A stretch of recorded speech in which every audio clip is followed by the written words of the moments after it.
Hello, നമസ്കാരം. നമുക്ക് ഇന്ന് ഒരു നല്ല ചിന്ത, എങ്ങനെയാണ് ജീവിതത്തിൽ ബുദ്ധിമുട്ട് അനുഭവിക്കുന്നവർ, മാനസികമായി പ്രയാസം അനുഭവിക്കുന്ന സാഹചര്യങ്ങൾ നമുക്കെല്ലാവർക്കും പല സിറ്റുവേഷനിലുണ്ടാകാം.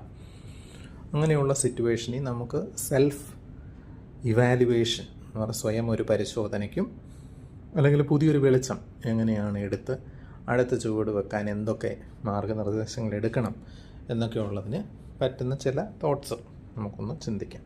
ആദ്യം ഇവിടെ കണ്ടത് സ്റ്റക്ക് എനർജി.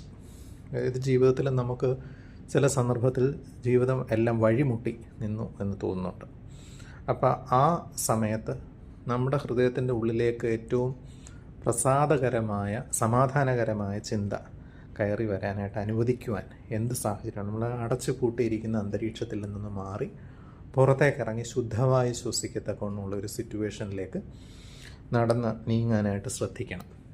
കുറച്ചൊരു ശുദ്ധമായി വരുമ്പോൾ അന്തരീക്ഷത്തിലൂടെ നടക്കുമ്പോഴൊക്കെ കുറേ അധികം വ്യത്യാസം നമുക്ക് നമ്മുടെ ജീവിതത്തിൽ മാറ്റങ്ങൾ, പുതിയ ഡിസിഷൻ എടുക്കാൻ ഒരു 10 മിനിറ്റ് ഒന്ന് നടക്കുക തന്നെ, അപ്പോൾ ഒരു വ്യത്യാസം വരും. അതുപോലെ തന്നെ നമുക്ക് നമ്മുടേതായ ചില പാഷൻസ് കാണും. ഇപ്പോൾ ചെറുതൊരു പാട്ട് പാടാനായിരിക്കാം, അല്ലെങ്കിൽ കുറച്ച് നേരം ഒരു സുഹൃത്തിനോട് സംസാരിക്കുന്നതാവാം.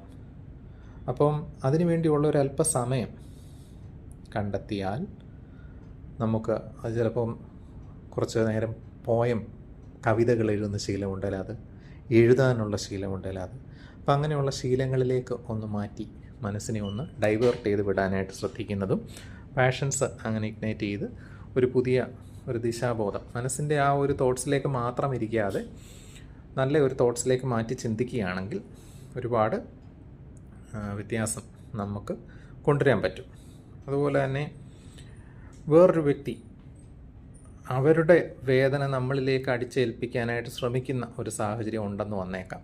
അപ്പം അങ്ങനെയുള്ള സിറ്റുവേഷനിൽ അത് അവരുടേതായ ബുദ്ധിമുട്ടാണ്, നമ്മുടേതല്ല.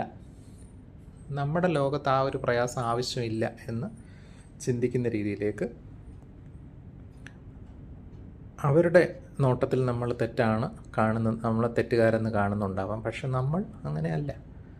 നമ്മുടെ തെറ്റ് എന്നുള്ള നിലയിലല്ല, നമ്മുടെ ഒരു മനസ്സിൻ്റെ സമാധാനം നമ്മൾ തന്നെ അവരെന്നെ ഇങ്ങനെ ചിന്തിച്ചല്ലോ, എന്നെക്കുറിച്ച് ഇങ്ങനെ ചിന്തിച്ചല്ലോ എന്ന് ചിന്തിക്കാതെ ഞാൻ എന്താണ്, എന്നിലെ നന്മ എന്നെ എൻ്റെ സത്യത്തിലേക്ക് എന്നെ നടത്തിക്കൊണ്ടിരിക്കും. വേറൊരാളുടെ അംഗീകാരം, വാലിഡേഷൻ എനിക്ക് ആവശ്യമില്ല എന്നുള്ള, അത് എൻ്റെ പ്രശ്നവുമല്ല, എനിക്ക് ഞാൻ തന്നെ എന്നെ അംഗീകരിക്കുന്നു എന്നുള്ള ഒരു തീരുമാനത്തിലേക്ക് നമുക്ക് പോകാൻ കഴിയണം.